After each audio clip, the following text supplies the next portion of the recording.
For this lesson, we're looking at powers of monomials. So that's essentially when we have one exponent value raised to another exponent. And the shortcut that we looked at for this was that if we have this, it's called power of a power. Again, that's when an exponent is raised to another exponent. We found that the shortcut was to multiply the exponents.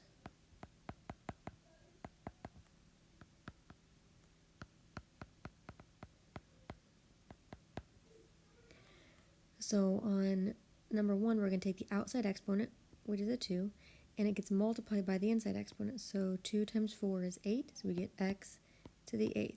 And just like on the other rules we've practiced, the base is not changing. We're changing just the exponents. We're using exponent rules. Like on number 2, the base is 4. The base is going to stay 4, but we're going to multiply these exponents. Outside exponent times inside exponent. 3 times 3 is 9. Number 3, the base stays n. Outside times inside, so 5 times 2 is 10. When we have multiple numbers or variables inside, the outside exponent, in this case 3, has to get multiplied by every single inside exponent, including on this y. It doesn't look like the y has an exponent, but it has that hidden 1 there. So we're going to take 3 times 3, that base stays 2, and 3 times 3 is 9. Then 3 times 5, that base stays 5, and 3 times 5 is 15. And 3 times 1, the base was y, stays y, and 3 times 1 was 3. So all our bases stay the same. We have a 2, an x, and a y. We're just changing those exponents by multiplying the outside exponent times the inside. So on number 5, we're going to look at these as two different things. We have this 3, and that's on the outside of these parentheses. So that outside exponent 3 only gets multiplied by what's inside its parentheses, which would be this hidden 1 and the 5. So 3 times 1, that becomes 4 to the 3rd, and 3 times 5 becomes y to the 15th. And then on the other part, we have another set of parentheses, and on the outside here is the 2. So the 2, again, gets multiplied by what's inside its parentheses, which is a hidden 1 and a 6. So 2 times 1, that becomes a to the 2nd, and 2 times 6, that makes that b to the 12th. And because these are all different bases, 4, y, a, and b, there's nothing else we could do. We could simplify by solving the number part of it, so 4 to the 3rd. We could also technically write this in standard form. Standard form would be all the variables in alphabetical order, so a, b, and then y. But this is the equivalent answer. Same thing on number 6, we're going to have these hidden 1s, and the 2 is on the outside of these parentheses.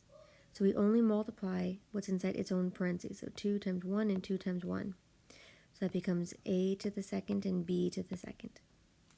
And then 4 is on the outside of these parentheses, so we're multiplying 4 times what's inside its parentheses, and it becomes a to the 8th. 4 times 2 is 8. But unlike the last couple problems, I noticed that in this one, I have a base of an a and another base of an a.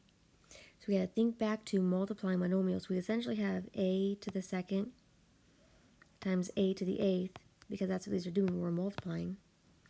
So we can use that shortcut for multiplying with the same base, and that's to add the exponents. So then the a's become a to the 10th, 2 plus 8 is 10, and then b stays b to the 2nd. So we're kind of combining some of our old rules in with these new problems. And this exponent rule works over division too. So we have the 3 on the outside of parentheses. We multiply by all the inside exponents. It doesn't look like there is any, but really there's hidden 1s. So 3 times 1 becomes 2 to the 3rd, and 3 times this one becomes 3 to the 3rd. Notice that the 2 was in the numerator, it stayed in the numerator, and that 3 was in the denominator, it stayed in the denominator. Number 8, we've got a hidden 1 here, so 2 times 1 becomes y to the 2nd, that's in the numerator.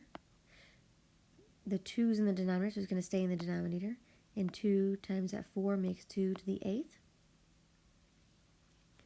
Number 9, 3 times 3, the numerator is 5 to the 9th, and 3 times 2, the denominator becomes x to the 6th. So again, we're taking whatever exponent is on the outside of parentheses and multiplies every single exponent on the inside of its parentheses. So number 10, we've got a lot of different multiplying we can do. We've got a bunch of hidden ones I'm going to write in. 4 to the 1, b to the 1, 2 to the 1, and a to the 1. And I have to multiply everything by 2, every exponent by 2. So 4, 1 times 2 is 2. A, 3 times 2 is 6. B, 1 times 2 is 2. That was all in the numerator, so stay in the numerator. In the denominator, 2 to the 1 becomes 2 to the second, and 1 times 2 is 2. For A, 1 times 2 is 2. And for B, 2 times 4 is 8. And then I notice here that I have an A in the numerator and an A in the denominator. Same with the B's. And we look at these separately. We essentially have A to the 6th over A to the second, and we can subtract those exponents, so that part becomes A to the 4th. We have B to the second over B to the 8th. We subtract those and we get B to the negative 6. Now B to the negative 6 not technically simplified. We'll learn more about that later, so we'll leave it for now. And then just for practice, we're going to go ahead and simplify these regular number parts too. So 4 squared is 16. And 2 squared is 4. So really I have another fraction, 16 over 4, which is exactly 4. So now I'm going to take all these pieces together. So I've got a 4, I've got an A to the 4th, and I've got a B to the negative 6. So that's all going to be my answer. The 4, A to the 4, and B to the negative 6. And again, that B to the negative 6 is not technically all the way simplified, but we'll talk more about that later. And if these number parts, the 16 and the 4, if those had not divided evenly, we would have just reduced that fraction instead. Number 11, we're finding the area of a square. Well, first of all, we have to remember that the area of a square is length times width. Sometimes it's also side squared. Since the sides of a square are both the same length, they call them S for side instead of length and width. Either way works. I think just for difficulty-wise, it makes sense we can just use a length times width. That tends to be the formula that we all remember. And on a square, length and width are both the same, so they're both 3 squared. So length is 3 squared, and width is 3 squared. And we can use our exponent rules, and that would be 3 to the 4th. If we did use this S squared version, we would just say that, well, S is 3 squared, that's our side, and S gets squared. So we're just taking this 2 from here, and our S becomes 3 squared because that's what it tells us up here. And if we do it this way, we still get the answer of 3 to the 4th, just using a different exponent rule. And we're doing something similar with volume, but volume is length times width times height, or since it's a cube, that's side cubed. So if we use length times width times height, and on a cube, all sides are the same, so length is 4 squared, width is 4 squared, and height is 4 squared.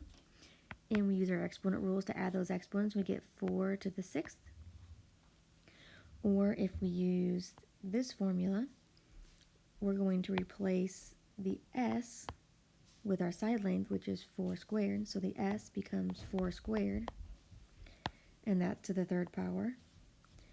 And that means we would have 4 to the 6th if we use a different exponent rule.